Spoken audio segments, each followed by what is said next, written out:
写互学生朋友的代志33，写互政治家甲选民的代志单雷。伫遮，咱讲的是台湾的政治、政治家甲选民同款，所考虑的是个人的利益甲政治理念。有人较注重利益，有人注重理念，比例个人无同。真侪人主要为着名利，真少100%为着理念。特别是政治家，这点相信大家同意。政治理念，亲像台湾独立，也是统一。表面上看来是纯感情的物件，无人主张统一。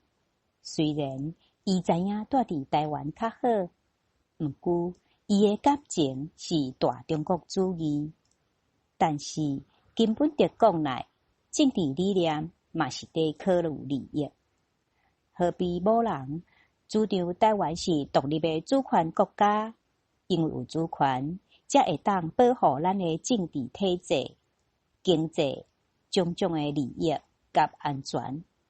不过，这是为全台湾做出发点，徛伫较长期、范围较宽的考虑，所以政治理念真重要。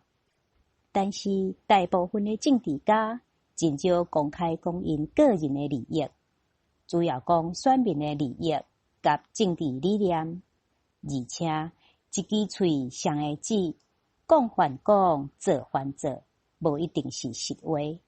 所以选民考虑的毋那是利益甲理念，而且要着考虑政治家的信用。若是无信用，讲较好听嘛无效。民主政治的目的是追求多数人的利益，政治、经济、自由、安全的利益。咱投票选某某政治家来替咱做这项代志，要安怎会当选出这款的政治家？人讲有啥款的选民，就有啥款的政治家。有影，咱选择的时用多数人的利益做出发点，也就是讲想较长，看较快，就较有机会选出这款的政治家。咱着看长，无看短，看快，无看矮。若有人几千箍甲你买票，请你佚佗，你投互伊，选出来就是甲你同款贪私利的政治家、政客。